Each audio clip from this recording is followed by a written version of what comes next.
Types of resources में हम लोग अपना दो टाइप पढ़ चुके थे, on the basis of origin और on the basis of exhaustibility, है ना। On the basis of origin में हमारा दो प्रकार का रिसोर्स था, बायोटिक और अबायोटिक रिसोर्स था। उसके बाद फिर हमारा था on the basis of exhaustibility, उसमें हमारा था रिन्यूएबल रिसोर्स और नॉन रिन्यूएबल रिसोर्स। तो आज हम लोग शुरू करेंगे अपने टाइप्स ऑफ रिसोर्सेज में तीसरा नंबर, जिसका नाम है on the basis of ownership, मतलब कि उस रिसोर्स का मालिक कौन है। ठीक है, चल इसी के बारे में जानेंगे, on the basis of ownership. इसमें सबसे पहला आपका है इंडिविजुअल रिसोर्स। इंडिविजुअल रिसोर्सेज क्या होते हैं, देखिए ध्यान से, नाम से मालूम चल रहा है इंडिविजुअल का मतलब किसी एक आदमी का होगा, है ना, नहीं कि उसका खुद अपना होगा। क्या लिखा हुआ देखिए, individual resources are those resources which are owned by private individuals, मतलब कि इंडिविजुअल रिसोर्स ऐसे रिसोर्स होते हैं जिसका कि मालिक कोई एक प्राइवेट आदमी है, मतलब कि उसके ऊपर किसी सरकार का कोई हाथ नहीं है। जैसे सपोज मान लीजिए मेरा घर है, तो मेरा घर मेरे लिए क्या हो गया, रिसोर्स हो गया।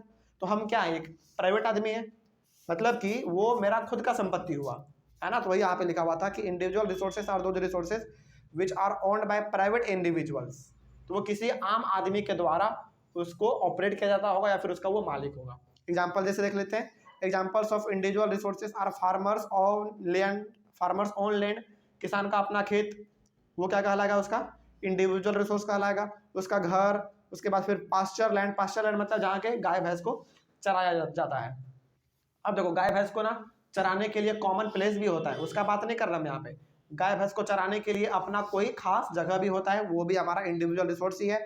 पॉन्ड्स भी अपना खुद का होता है, वेल कुआं भी अपने खुद का होता है। तो जो रिसोर्स यानी कि जो भी संसाधन वो आपका खुद का है, उसका खुद आप मालिक हैं, तो वो आपका इंडिविजुअल रिसोर्स कहलाएगा। ठीक है, जैसे आपका पेन हो गया, आपका पेंसिल हो गया, आपका इरेजर, फिर से आपका कटर, आपका बैग, ये सब क्या आपका इंडिविजुअल रिसोर्स है। ठीक है, चलिए आगे बढ़ते हैं। तो बड़ा सिंपल सा है, इसमें उतना कुछ हार्ड नहीं है जो कि समझ में नहीं आएगा।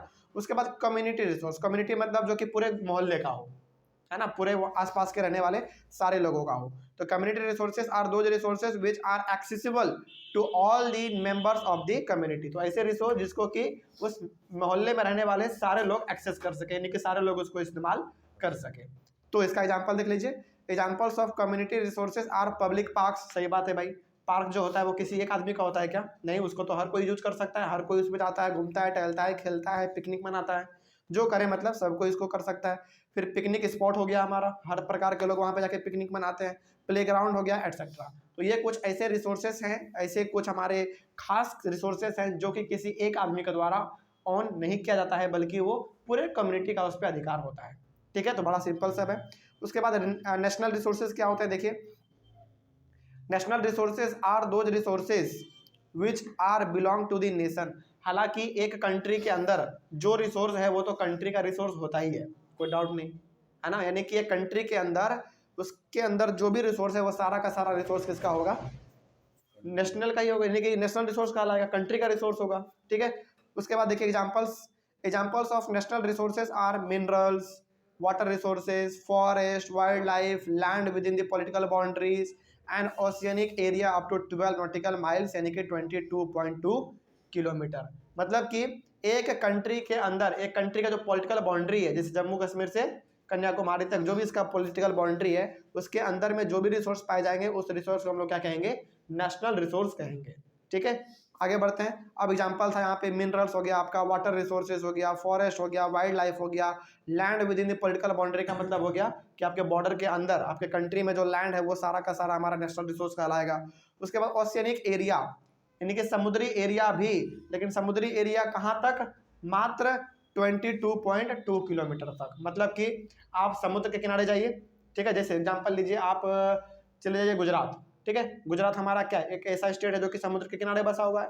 तो गुजरात आप जाइए और गुजरात के समुद्र के किनारे जाइए आप। ठीक है, समुद्र के किनारे जाके आप 22.2 किलोमीटर तक जहां तक हो जाएगा वहां तक जो है नेशनल रिसोर्स कहलाता है, यानी कि समुद्र में 22.2 किलोमीटर तक का जो रिसोर्स होगा वो कंट्री का ही होगा। बात समझ गए, कोई डाउट इसमें? तो यहाँ पे आप ये कह सकते हैं कि समुद्र में कोस्ट लाइन से, यानी कि समुद्री किनारे से समुद्र के अंदर आप 22.2 किलोमीटर चले जाइए, वहां तक का सारा रिसोर्स हमारे कंट्री का ही कहलाता है। ठीक है, आगे बढ़ते हैं। तो ये सारा एग्जांपल हो गया नेशनल रिसोर्स का। The country has legal powers to acquire even private property for public goods.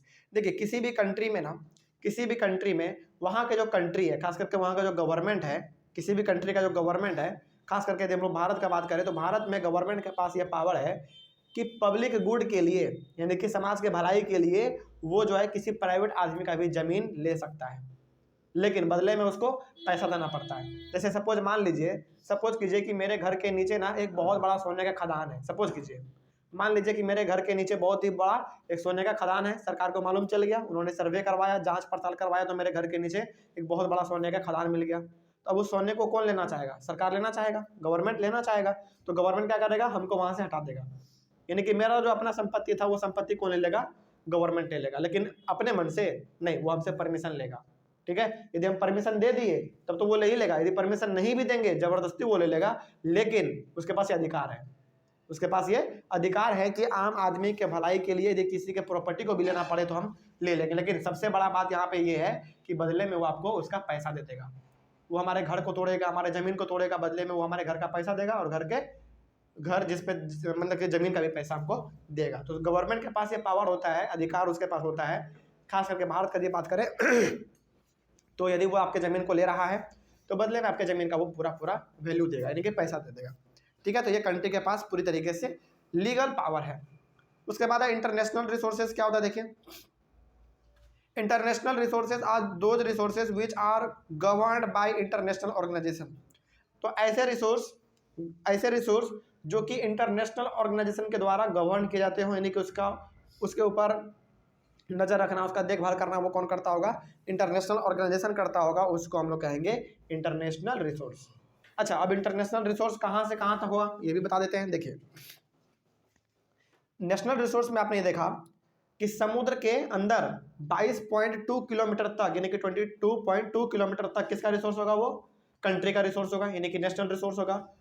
अब इंटरनेशनल रिसोर्स क्या होता है देखिए, 22.2 किलोमीटर के आगे आप चले जाइए समुद्र में, उसके आगे जो भी रिसोर्स होगा वो किसका होगा? इंटरनेशनल रिसोर्स होगा। ठीक है, वही यहाँ पे लिखा हुआ है कि international resources are those resources which are governed by international organisation. तो ये इंटरनेशनल रिसोर्स किसके द्वारा गवर्न किए जाएंगे? इंटरनेशनल ऑर्गेनाइजेशन के द्वारा गवर्न किए जाएंगे, यानी कि बहुत बड़े बड़े संस्था के द्वारा उसको ऊपर नजर रखा जाएगा। हाँ, नेशनल रिसोर्स को छोड़ के जो भी रिसोर्स बचा वो रिसोर्स हमारा इंटरनेशनल रिसोर्स कहलाएगा। सिंपली आप ऐसे भी कह सकते हैं। और लेकिन यदि थोड़ा बहुत ज्योग्राफी के बारे में बात करेंगे तो हम लोग आप बोल दीजिएगा कि 22.2 किलोमीटर के आगे जो भी रिसोर्स होगा वो समुद्र में वो इंटरनेशनल रिसोर्स हो जाएगा। ठीक है, आगे बढ़ते हैं। Example of international resources are resources which are beyond 200 nautical miles of the exclusive economic zone belong to open ocean. देखिए, एक्सक्लूसिव इकोनॉमिक जोन का मतलब होता है ओपन ओशन, मतलब कि खुला समुद्र।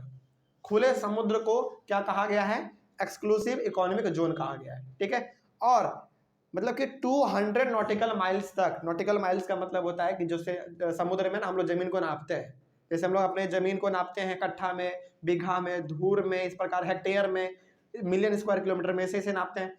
समुद्र में नापा जाता है नॉटिकल की तरफ से, यानी कि उसका मेजरमेंट का तरीका अलग होता है।